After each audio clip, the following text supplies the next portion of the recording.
일단 영역별로 좀 살펴보도록 할게요.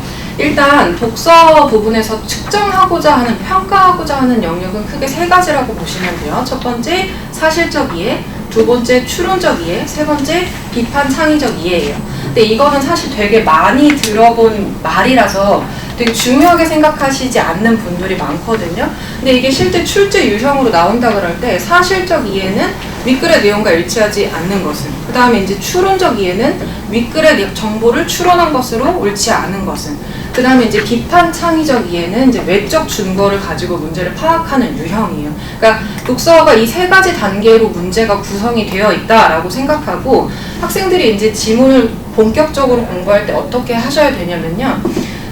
이런 친구들이 있어요. 일단 겨울방학 시기에 맛없통 사고, 매산비 사고, 네, 이런 식으로 해가지고 문제만 그러니까 속된 말로 이제 양치기라고 하죠. 그래서 문제들만 냅다 이렇게 푸는 친구들이 있는데요. 그런 방법은 좋지 않습니다. 일단 독서 능력을 높인다라는 거는 구체적으로 지문 이해 능력이랑 그 다음에 어휘력을 높인다라는 뜻이에요. 그렇기 때문에 지금부터 공부하실 때 솔직히 양은 중요하지 않습니다. 학생 지금 성적마다, 그 다음에 학생의 개인적인 수준마다 소화할 수 있는 양이 다 다르거든요. 그리고 이제 요즘 학생들은 한자 공부가 필수가 아니기 때문에 어휘력이 부모님 세대보다 더 낮을 수밖에 없어요. 네.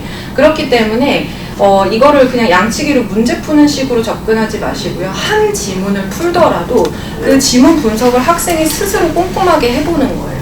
그리고 나서 이제 문제가 4문항에서 6문항 정도 구분이 되어 있을 텐데, 이제 어떤 문제는 틀리기도 하고 어떤 문제는 맞기도 할 거예요.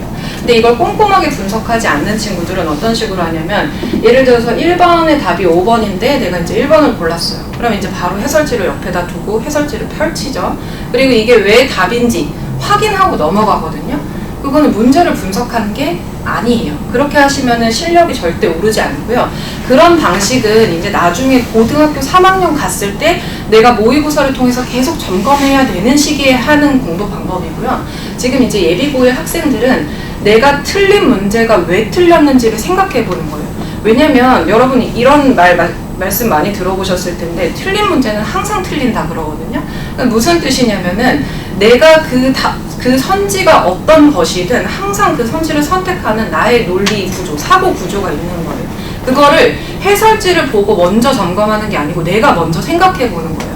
나는 이 답을 이 지문의 몇 번째 문장에서 골랐지? 왜 이게 성립된다고 생각했지?를 먼저 생각해 보시고 해설지를 읽으면서 같이 대조해 보는 거예요. 그리고 그렇게 해서 틀린 문제만 점검하는 게 아니고 맞은 문제들도 점검하는 거예요. 그러면 이런 방식으로 국어를 접근하게 되면 사실 한 지문을 분석하는데 진짜 오래 걸리면 1시간 반 정도 걸리거든요. 그래서 양보다는 질이라는 거예요.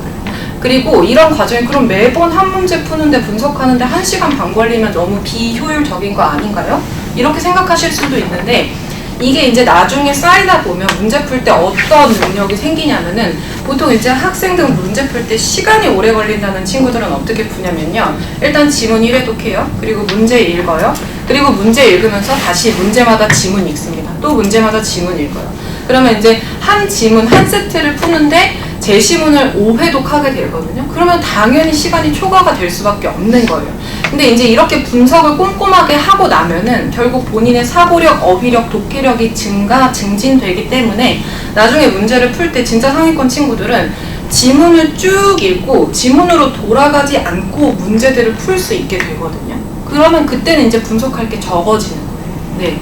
그래서 제가 말씀드린 이 과정이 이렇게 공부하지 않은 학생들에겐 처음에는 되게 답답하게 느껴질 수 있거든요. 저도 지금 제가 지도하는 학생들한테 그 방법을 이제 적용해서 시키고 있는데, 특히 이제 남학생, 여기 지금 여학생들이 대부분인 것 같은데, 이제 남학생들은 귀찮아서 안 하거든요. 그리고 여학생들도 이제 본인이 꼼꼼하다고 생각하는데도 되게 버거워해요. 근데 그 지난한 과정을 거치셔야 됩니다. 고등학교 1학년은 그런 과정이 되어야 돼요.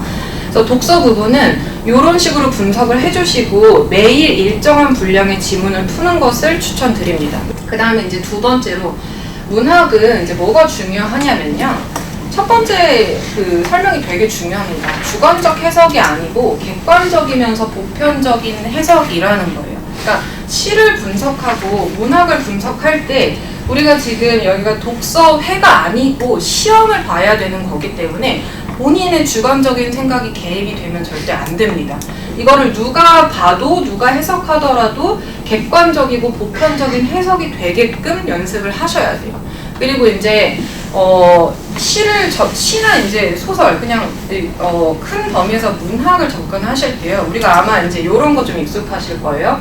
이런 시가 쫙 나오고 주제 무엇, 갈래 무엇, 제재 무엇, 표현성의 특징 이렇게 공부하는 거에 되게 익숙하실 거거든요. 그리고 고등학교 때도 그 포맷으로 아마 공부하시게 될 거예요. 근데 이렇게 문학을 접근하시면 솔직히 말해서 재미가 없어요. 그러니까 문학을 그냥 단순히 정보로만 접근하시고 연습을 하시면요 공감이 하나도 안 돼요. 그래서 나중에 가면 이제 고3 돼서 아이들이 뭐라고 하냐면 문학이 어려워요 라고 하거든요. 이제 그런 말을 하는 친구들의 좀 상담을 대부분 해보면 어려움이 문학을 이런 식으로만 암기식으로만 접근한 거예요. 근데 문학은 좀 이입이 되어야 되거든요. 그래야지 소설도 익히고 그래야지 시도 익히는 거예요. 네. 그래서 그냥 단순히 암기식으로 이거의 정보를 파악하는 식으로 접근하시면 절대 문학에서 상위권을 접할 수 없다. 그리고 문학에서 이제 상위권으로 갈 수 없다라는 건 이제 고1, 고2 내신에서 굉장히 어려움을 겪는다는 거죠. 그래도 내신은 암기로 어느 정도 커버가 가능하기 때문에 내신은 어느 정도가 될 거예요. 근데 이제 문제는 모의고사인 거죠. 왜냐면은 모의고사에서는 우리가 아는 범위 내의 지문들이 나오는 게 아니잖아요. 그럼 그때 어떻게 대처할 것이냐라는 거예요.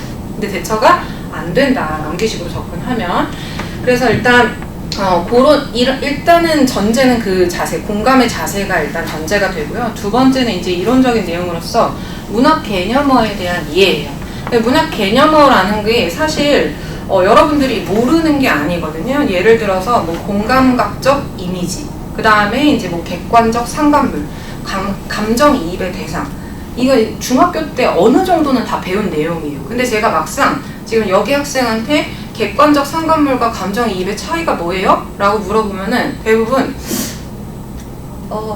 자연물 뭐 정서 이러거든요. 그럼 이제 제가 또 물어봐요. 정서가 뭐예요? 그러면은 제대로 대답하는 친구들이 많지 않아요. 그러니까 문학 개념어에 대한 이해가 되게 부족하다라는 거거든요.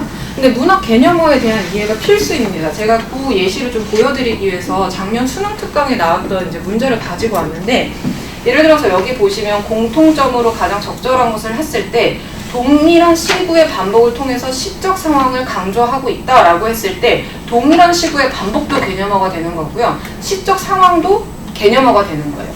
그러면 이제 시적 상황을 강조하는 방법으로서 동일한 시구의 반복, 근데 이것만 있는 건 아니죠. 여러 가지 상황이 있단 말이에요. 이런 거에 대한 이해가 필요한 거예요. 그 다음에 이제 두 번째, 단정적 어조를 통해서 화자가 지닌 단호한 의지를 드러내고 있다. 그러면 단정적 어조라는 게 무엇을 뜻하는지 알아야지만 이 선지를 무리 없이 풀어낼 수 있는 거예요. 근데 이거를 제대로 공부하지 않고 그냥 문제만 풀고 암기식으로 접근했던 친구들은 여기에서 조금만 비틀어도 그냥 여과 없이 틀려버리거든요. 그래서 문학 개념어에 대한 이해가 필수다. 근데 저는 이 부분이 되게 중요하다고 생각하고, 사실 중3에서 고1 올라갈 때 독서도 독서지만 이 부분에 대한 학습이 되게 중요하다고 생각하는데 이거를 생각보다 열심히 안 하더라고요. 네, 열심히 안 하고 고2 올라와서도 요거에 대한 개념이 부족해서 문학에 조금 어려운 문제가 나오면 다 틀려버린 학생들이 있어요. 그래서 여러분들 시간 지금 충분히 있으시니까요. 문학 개념어에 대한 공부를 좀 해주시기 바랍니다. 그래서 저도 수업할 때 지금 1월 달에 메인으로 하고 있는 수업이 문학 개념어 수업이랑 그 다음에 독서, 사실적, 추론적, 비판적 요 영역별로 기본 문제 푸는 게 제 수업 구성의 기본 플롯이거든요. 여러분들도 반드시 그 부분 학습하셔야 되겠습니다. 그 다음에 이제 문법은 사실상 이제 문법을 학생들이 되게 지레 겁먹는 게 조금 있거든요. 근데 이제 문법은 어떻게 접근하시면 되냐면, 사실 중학교 과정에서 크게 다른 부분이 없어요. 뭐 의문의 변동 배우고 그 다음에 뭐 단어 배우고 품사 배우고 이러거든요. 근데 그 부분이 사실은 중학교 때 다 배웠던 부분이에요. 그럼 이제 고등학교 때 뭘 배우냐라고 했을 때 중학교 부분에서 확장되고 심화된 내용을 배우는 거예요. 그래서 이 부분은 무언가 별도로 문학과 독서처럼 따로 공부하신다기보다는요, 그 내신에서 나오는 범위들이 다 있거든요. 이 부분을 차근차근 따라가시면서 그때 공부를 하시면 돼요. 근데 이거를 반드시 암기를 하고 넘어가야 되거든요. 네, 그래서 문법은 좀 암기가 필요해요. 그리고 중학교 때 문법이 빈약한 친구들은 고등학교 때 절대 좋은 그 점수를 받을 수 없거든요. 네. 그래서 중학교 문법이 내가 만약에 부족하다 그러면은 반드시 겨울방학 때 잡고 가야 됩니다. 잡고 간다라는 거는 단어가 뭔지 형태소가 뭔지 이 부분들 반드시 체크하고 넘어가셔야 된다는 거예요. 네. 그래서 문법이 내신이 됐든 모의고사가 됐든 내 발목을 잡게 하면 안 돼요. 문법은 다 맞고 가시는 거예요. 그래서 보면은 제가 나눠드린 자료에서 몇 쪽 보실 거냐면요. 그 8쪽 한번 보시겠어요? 보시면 이거 이제 표 이제 3개 정도가 있는데 그 오답률 가장 높은 문항을 나타낸 거거든요. 그 보시면 문법이 거의 없어요. 다 독서랑 문학에 편중이 되어 있거든요. 그러니까 고1 내신이 됐든 모의고사에서 됐든 어쨌든 나오는 그 문법의 난이도가 높지 않아요. 그래서 문법 때문에 흔들린다? 이거는 절대 성립이 되어서는 안 됩니다. 네. 그렇지만 그럼에도 불구하고 문법이 약한 친구들이 있어요. 왜냐면 대부분의 친구들이 영어가 됐든 국어가 됐든 문법 싫어하거든요. 잡고 가야 된다. 네. 그리고 한 가지 더 좀 강조해드리고 싶은 것은 제가 아까 이제 처음에 그 얘기했던 스케줄링에 관한 얘기인데요. 특히 주요 과목은요. 이렇게 국어는 특히 이제 이렇게 이해를 하셔야 되는데 대부분 인과관계는 아닌데 어느 정도 좀 상관성이 있는 게 국어를 잘하는 친구들이 영어를 잘해요. 그러니까 국어를 잘하는 친구들이 과탐이나 사탐을 잘해요. 또 수학도 완벽하진 않지만 어느 정도 상관성이 있거든요. 이게 무슨 말이냐면은 국어 능력이 좋다라는 것은 결국 독해력의 문제인 거예요. 그러면은 수학도 결국 문제를 풀어내고 문제에서 요구하는 것이 무엇인지 그거에 따라서 이제 답을 찾아가는 과정이고 영어는 독서랑 똑같다고 보시면 돼요. 다만 언어가 다를 뿐. 네. 그러니까 이 국어 교과가 저는 사실 모든 교과에 좀 토대가 되는 과목이라고 생각하거든요. 그래서 국어를 접근하실 때 몰아서 한 요일에 이렇게 공부한다 이렇게 하시면 안 돼요. 그러니까 탐구 과목처럼 접근하시면 안 됩니다. 국어는 그냥 매일 하는 거예요. 국영 수능 이렇게 가져가셔야 돼요.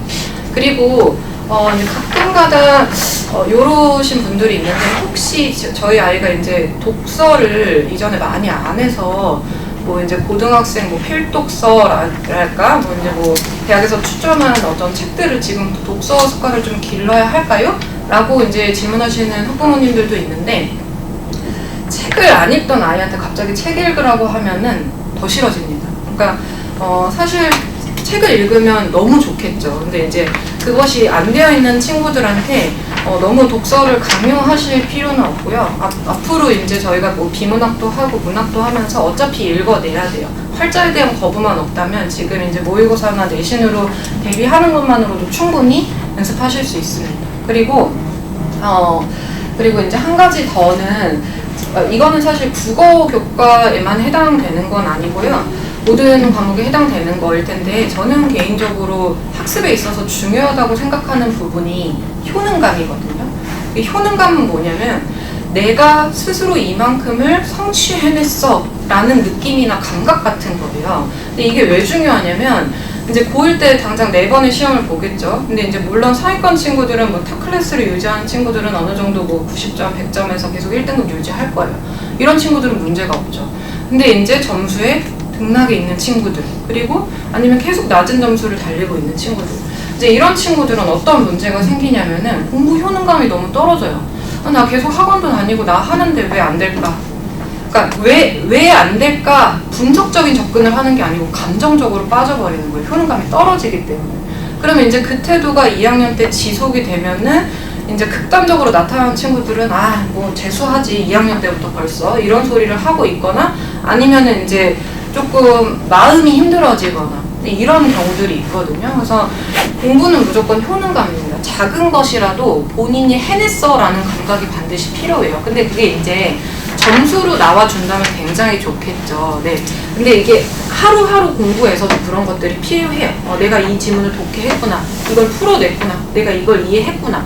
이런 감각들이 작은 경험들이 쌓여야 됩니다. 네, 그래서 추상적인 얘기로 들릴 수 있겠지만 굉장히 실전에 저는 무엇보다도 부합하는 얘기라고 생각하고요. 이런 부분들을 좀 잘 생각하셔서 접근하셨으면 좋겠습니다.